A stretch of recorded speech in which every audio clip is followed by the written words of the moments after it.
सोचिए, अगर आपको ऐसी जेल में कैद कर दिया जाए जहां से भागना लगभग नामुमकिन हो और चारों तरफ हजारों किलोमीटर तक सिर्फ बर्फ ही बर्फ हो। कहानी की शुरुआत साइबेरिया की एक ठंडी और सुनसान जेल से होती है, जहां कई जर्मन सैनिकों को लाइन में खड़ा किया गया है। दरअसल वर्ल्ड वॉर 2 खत्म होने के बाद रूस ने बहुत से जर्मन सोल्जर्स को कैदी बना लिया था और उनसे दिन रात कोयले की खानों में काम करवाया जाता था। हैरानी की बात यह थी कि इस जेल की सिक्योरिटी उतनी मजबूत नहीं थी, लेकिन फिर भी कोई कैदी यहाँ से भागने की कोशिश नहीं करता था। वजह थी इस जगह की खतरनाक लोकेशन, क्योंकि इस जेल के चारों तरफ जहाँ तक नजर जाती बस बर्फ ही बर्फ फैली हुई थी। यह जेल किसी भी इंसानी बस्ती से करीब 14,000 किलोमीटर दूर थी। इसीलिए अगर कोई कैदी यहाँ से भाग भी जाता तो साइबेरिया की जमा देने वाली सर्दी में उसका बचना लगभग नामुमकिन था। चारों तरफ हजारों किलोमीटर तक फैली बर्फ के बीच बनी इस जेल से भागने की हिम्मत कोई नहीं करता था। लेकिन उन्हीं कैदियों के बीच एक ऐसा कैदी भी था जिसका दिमाग बेहद तेज था। उसका सिर्फ एक ही सपना था, किसी भी तरह इस जेल से भागकर अपनी बीवी और बेटी के पास वापस लौटना। उस कैदी का नाम क्लेमन फायरल था। उसे इस जेल में पूरे 25 साल की सजा काटनी थी, लेकिन क्लेमन ये बिल्कुल नहीं चाहता था कि उसकी आधी जिंदगी इसी जेल में गुजर जाए। उसके मन में बस एक ही ख्याल था, किसी भी तरह इस जेल से भागना। और किस्मत से एक दिन उसे मौका भी मिल गया। क्लेमन चुपचाप एक कोयला ले जाने वाली मालगाड़ी में छिपकर बैठ गया और उसी के साथ वह जेल से दूर निकल गया। जेल की दीवारों से बाहर आते ही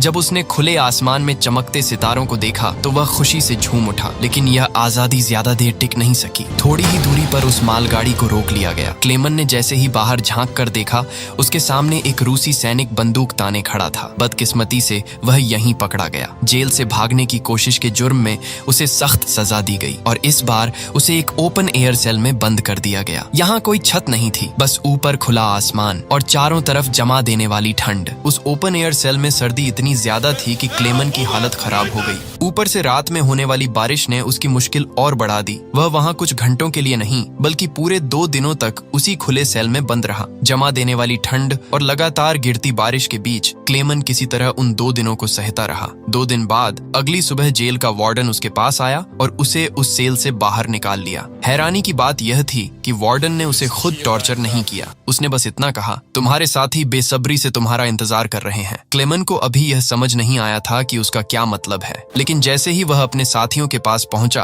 उसने देखा कि वे सब लाठियां और डंडे लेकर उसी का इंतजार कर रहे थे। बाकी कैदी क्लेमन पर बहुत गुस्सा थे, क्योंकि उसके भागने की कोशिश की सजा उन्हें भी मिली थी। पिछले 2 दिनों से सभी कैदियों को भूखा रखा गया था। अब क्लेमन को वार्डन की बात समझ आ चुकी थी कि उसने क्यों कहा था, तुम्हारे साथी तुम्हारा इंतजार कर रहे हैं। जैसे ही क्लेमन वहां पहुंचा, बाकी कैदियों ने उस पर हमला कर दिया। वे लाठियों और डंडों से उसे बेरहमी से पीटने लगे। इस मारपीट में क्लेमन बुरी तरह जख्मी हो गया। उसकी हालत इतनी खराब हो गई कि उसे जेल के हॉस्पिटल में भर्ती करना पड़ा। इस जेल का डॉक्टर भी एक जर्मन कैदी ही था। जब क्लेमन को होश आया तो उसने डॉक्टर से कहा कि वह एक बार फिर जेल से भागना चाहता है और उसे उसकी मदद चाहिए। यह सुनकर डॉक्टर हैरान रह गया। इतना सब कुछ सहने के बाद भी क्लेमन हार मानने को तैयार नहीं था। डॉक्टर ने उसे समझाया कि इस जेल से जिंदा भाग पाना लगभग नामुमकिन है और अगर किसी तरह वह बाहर निकल भी गया तो साइबेरिया की जमा देने वाली सर्दी में उसका बचना बहुत मुश्किल होगा। डॉक्टर कुछ देर चुप रहा, फिर उसने क्लेमन से कहा, सच यह भी है, अगर तुम यहाँ से नहीं भागे तब भी तुम्हारी मौत लगभग तय है। जिन कोयले की खानों में तुम काम करते हो वहाँ हवा में कार्बन की मात्रा बहुत ज्यादा है। ये धीरे धीरे शरीर में जाता है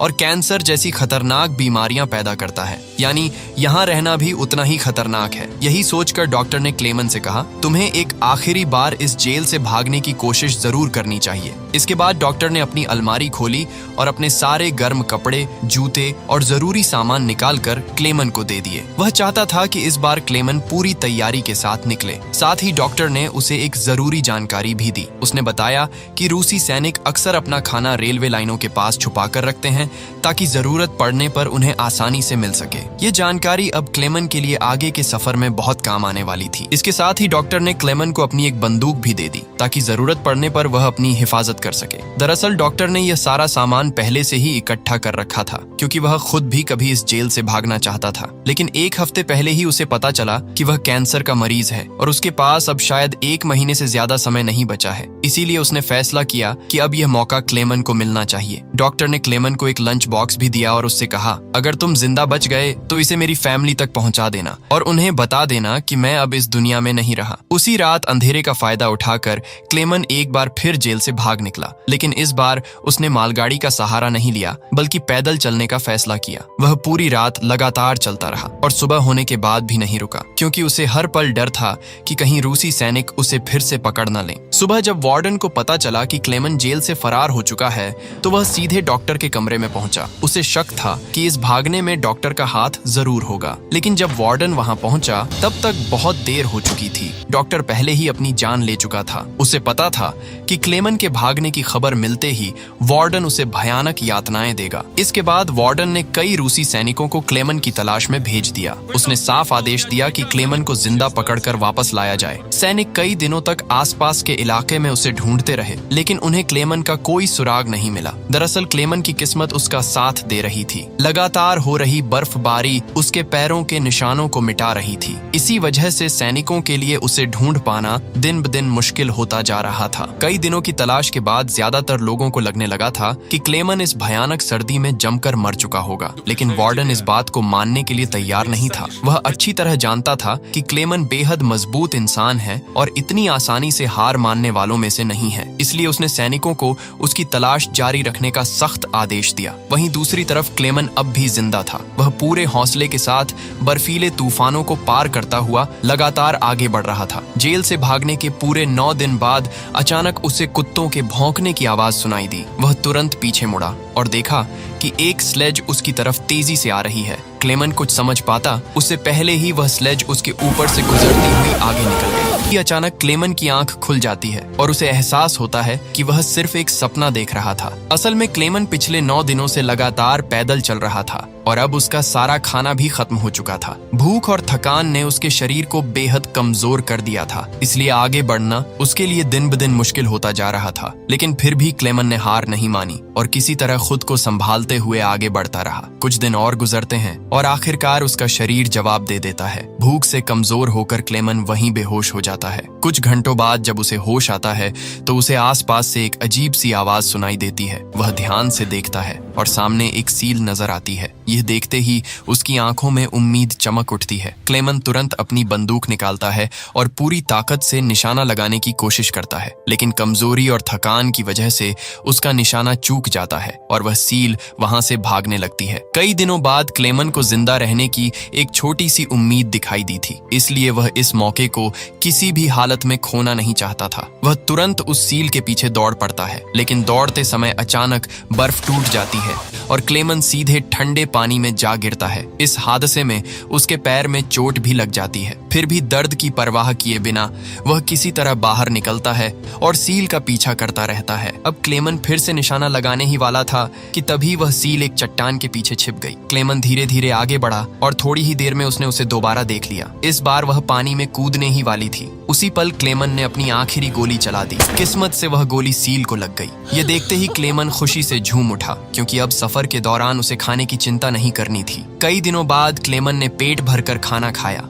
थोड़ा आराम किया और फिर अपना लंबा सफर दोबारा शुरू कर दिया। इस पूरे सफर में वह बिल्कुल अकेला था। उसके चारों तरफ जहां तक नजर जाती बस सफेद बर्फ ही बर्फ दिखाई देती थी। ऐसे माहौल में इंसान की मानसिक हालत भी बिगड़ सकती थी, इसलिए क्लेमन खुद से बातें करता रहता और बार बार खुद को हिम्मत देता ताकि वह हार न माने और आगे बढ़ता रहे। वह हर समय अपने कंपास से रास्ता भी देखता रहता था ताकि इस बर्फीले इलाके में कहीं भटक न जाए। इसी तरह दिन गुजरते गए और देखते ही देखते पूरे 2 महीने बीत गए। 2 महीने लगातार चलते रहने के बाद अचानक क्लेमन को उस सफेद मैदान के बीच एक छोटा सा पेड़ दिखाई देता है। यह नजारा देखते ही वह खुशी से भर जाता है। वह दौड़कर उस पेड़ को गले लगा लेता है। दरअसल यह पेड़ एक निशानी था कि क्लेमन आखिरकार उस अंतहीन बर्फीले मैदान को पार कर चुका है और अब उसके आगे जंगल शुरू होने वाला है। थोड़ा आगे बढ़ने के बाद ठीक वैसा ही हुआ जैसा क्लेमन ने सोचा था। अब बर्फ का अंतहीन इलाका खत्म हो रहा था और सामने घना जंगल शुरू हो चुका था। इतने लंबे समय बाद बर्फ से बाहर आकर वह बेहद खुश था। उसने जंगल से लकड़ियां इकट्ठी इकट्ठी की,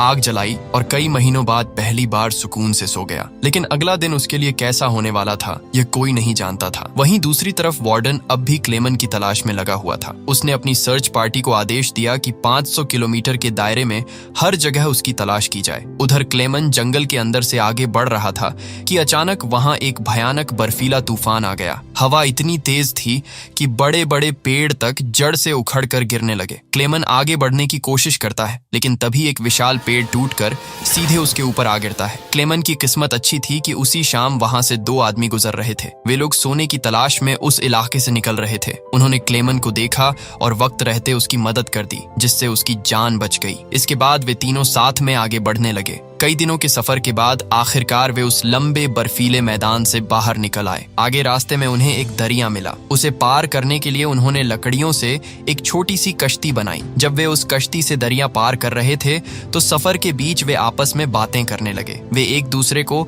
अपने बचपन की कहानियां सुनाने लगे। लेकिन तभी अचानक दरिया का बहाव तेज हो गया और उनकी कश्ती धीरे धीरे काबू से बाहर होने लगी। दरिया का बहाव तेज होते ही अचानक एक साथी का संतुलन बिगड़ गया और वह सीधा पानी में जा गिरा। उसे तैरना नहीं आता था, इसीलिए वह तेजी से डूबने लगा। ये देखते ही क्लेमन बिना सोचे पानी में कूद पड़ा। ठंडे और तेज बहते पानी के बीच उसने किसी तरह उस आदमी को संभाला और मेहनत करके उसे किनारे तक ले आया। आखिरकार वह उसकी जान बचाने में कामयाब हो गया। लेकिन दूसरी तरफ उनका तीसरा साथी दोनों को वहीं डूबने के लिए छोड़कर अकेला आगे बढ़ गया। वह बेहद लालची इंसान था। उसे लगा कि दोनों अब जिंदा नहीं बचेंगे, इसलिए उसने अपने साथी का सोना भी अपने पास रख लिया। थोड़ी देर बाद जब क्लेमन और वह आदमी टेंट तक पहुंचे तो अपने दोस्त की यह हरकत देखकर वह गुस्से से भर गया। गुस्से में उसने बंदूक उठाई और उसी समय अपने लालची साथी को गोली मारकर उसकी जान ले ली। इसके बाद क्लेमन और वह आदमी अपना सामान उठाकर फिर से सफर पर निकल पड़े। दोनों कई महीनों तक लगातार चलते रहे, इस उम्मीद में कि कहीं न कहीं उन्हें इंसानों की कोई आबादी मिल जाएगी। लेकिन समय बीतता गया और फिर से सर्दियों का मौसम आ गया। चारों तरफ के जंगल दोबारा बर्फ की मोटी सफेद चादर में ढक गए। उस आदमी के पास जो सामान था वह काफी भारी था, इसलिए बर्फ में चलना उसके लिए मुश्किल होता जा रहा था। ये देखकर क्लेमन ने उसकी मदद करने की कोशिश की। उसने कहा, कुछ देर के लिए अपना सामान मुझे दे दो ताकि तुम्हारा बोझ हल्का हो सके। लेकिन उस आदमी को अचानक शक हो गया कि शायद क्लेमन भी उसका सोना छीनना चाहता है। इसी शक में उसने क्लेमन पर हमला कर दिया और उसे जोर से धक्का दे दिया। क्लेमन गिरकर बेहोश हो जाता है। कुछ देर बाद जब क्लेमन को होश आता है तो वह देखता है कि भेड़ियों का एक झुंड उसकी तरफ बढ़ रहा है। अपनी जान बचाने के लिए वह जल्दी से एक पेड़ पर चढ़ने लगता है, लेकिन जैसे ही वह ऊपर चढ़ रहा था एक भेड़िए ने उसका पैर पकड़ लिया। उसी वक्त वह पेड़ जो पहले से कमजोर था बीच से टूट गया और क्लेमन नीचे गिर पड़ा। अब क्लेमन को लगा कि शायद उसकी मौत तय है। तभी अचानक गोली चलने की आवाज गूंजी। क्लेमन ने धीरे धीरे आंखें खोली तो देखा कि कुछ भेड़िए मरे पड़े हैं और बाकी भाग चुके हैं।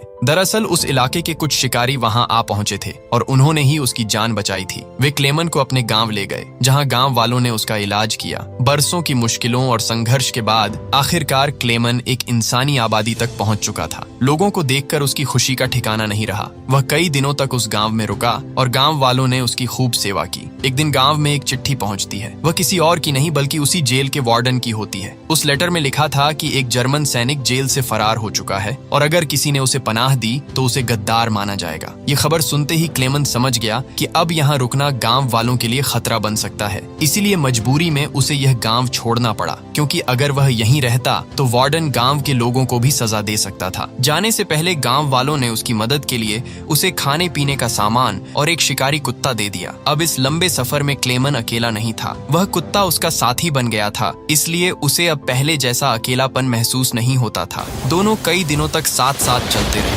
इसी दौरान रास्ते में उन्हें एक लकड़ी की फैक्ट्री दिखाई दी। कुत्ता खाने की तलाश में उसकी तरफ दौड़ पड़ा। यह देखकर क्लेमन भी अपने कुत्ते के पीछे पीछे फैक्ट्री के अंदर चला गया। फैक्ट्री के अंदर काम कर रहे वर्करों ने क्लेमन को पहचान लिया और उसे सीधे मालिक के पास ले गए। वहां क्लेमन ने अपनी पूरी कहानी सुनाई। उसकी हालत और संघर्ष सुनकर सबको उस पर तरस आ गया। उन्होंने उसे खाना खिलाया और जर्मनी जाने वाली एक ट्रेन में बैठा दिया। क्लेमन बेहद खुश था, क्योंकि अब उसे लग रहा था कि वह जल्द ही अपने घर पहुंच जाएगा। लेकिन उसे यह नहीं पता था कि फैक्ट्री के मालिक ने उसकी खबर वार्डन तक पहुंचा दी है। उधर वार्डन अपने सिपाहियों के साथ स्टेशन पर उसका इंतजार कर रहा था, लेकिन स्टेशन पहुंचने से पहले ही क्लेमन ने दूर से रूसी सैनिकों को देख लिया। मौका मिलते ही वह चलती ट्रेन से कूदकर भाग निकला। बदकिस्मती से सैनिकों की नजर उस पर पड़ गई और वे उसके पीछे दौड़ पड़े। क्लेमन तेजी से पटरियां पार करता है, तभी अचानक वार्डन उसके सामने आ खड़ा होता है। यह देखकर क्लेमन घबरा जाता है, क्योंकि उसे लगता है कि अब उसकी बरसों की मेहनत यहीं खत्म हो जाएगी। लेकिन उसी पल उसका कुत्ता वार्डन पर झपट पड़ता है और उसे काट लेता है। इस मौके का फायदा उठाकर क्लेमन फिर से भाग निकलता है। पीछे से गोली चलने की आवाज आती है। जब क्लेमन मुड़कर देखता है तो उसका कुत्ता जमीन पर मरा हुआ पड़ा होता है। यह देखकर उसका दिल टूट जाता है,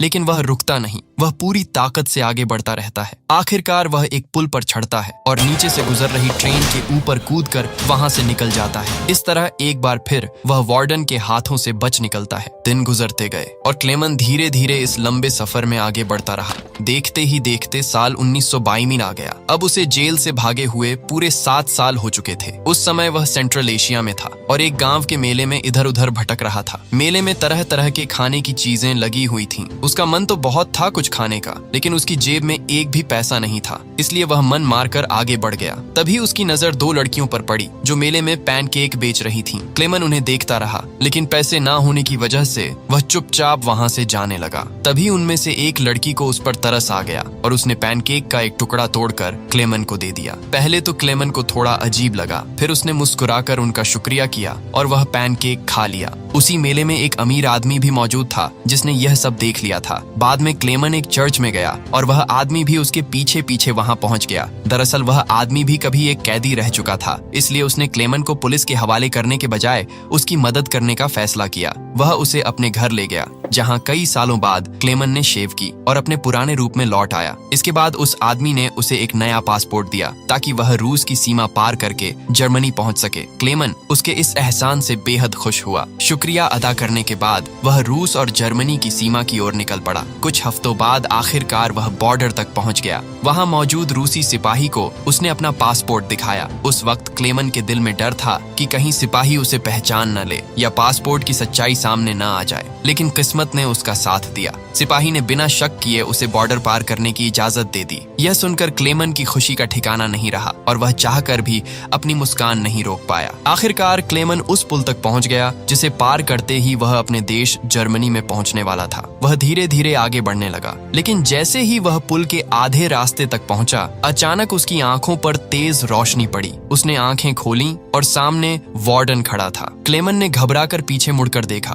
और तब उसे एहसास हुआ कि वह अभी भी रूस की जमीन पर ही है, यानी वार्डन चाहे तो उसे इसी वक्त गिरफ्तार कर सकता था। यह सोचकर क्लेमन का दिल टूट गया, क्योंकि उसे लगा कि इतने सालों की उसकी सारी मेहनत अब यहीं खत्म होने वाली है। लेकिन तभी कुछ ऐसा हुआ जिसकी उम्मीद खुद क्लेमन को भी नहीं थी। वार्डन धीरे से एक तरफ हट गया और उसने क्लेमन को आगे जाने की इजाजत दे दी। पहले तो क्लेमन को यकीन ही नहीं हुआ, फिर भी वह धीरे धीरे आगे बढ़ गया। दरअसल वार्डन क्लेमन के जिंदा रहने के जज्बे और उसकी बहादुरी से प्रभावित हो चुका था, इसलिए उसने उसे गिरफ्तार नहीं किया। जाते जाते वार्डन ने उससे कहा, यह लड़ाई बस 2 सैनिकों के बीच थी, एक मैं और एक तुम, और इसे तुम जीत गए। अब जाओ अपनी जिंदगी जी लो। इसके बाद क्लेमन ने वह बॉर्डर पार किया और आखिरकार अपने देश जर्मनी पहुंच गया। कुछ समय बाद वह अपने घर के पास पहुंचता है, जहां दूर से उसे अपनी पत्नी और बेटी दिखाई देती हैं। थोड़ी देर बाद वे दोनों चर्च जाने के लिए घर से निकलती हैं और क्लेमन चुपचाप उनका पीछा करते हुए चर्च तक पहुंच जाता है। उसने अभी तक अपनी बेटी को आवाज नहीं दी थी, क्योंकि उसकी बेटी को हमेशा उम्मीद थी कि एक दिन उसके पिता जरूर लौटेंगे। तभी उसकी बेटी पीछे मुड़ती है और अपने पिता को पहचान लेती है। वह तुरंत दौड़कर क्लेमन से लिपट जाती है। इतने सालों बाद अपने पति को जिंदा देखकर उसकी पत्नी की खुशी का भी ठिकाना नहीं रहता। आखिरकार तीनों एक दूसरे को गले लगा लेते हैं और इतने सालों की जंग के बाद क्लेमन आखिरकार अपने परिवार के पास लौट आता है। इसी के साथ सच्ची कहानी पर बनी यह फिल्म यहीं खत्म होती है।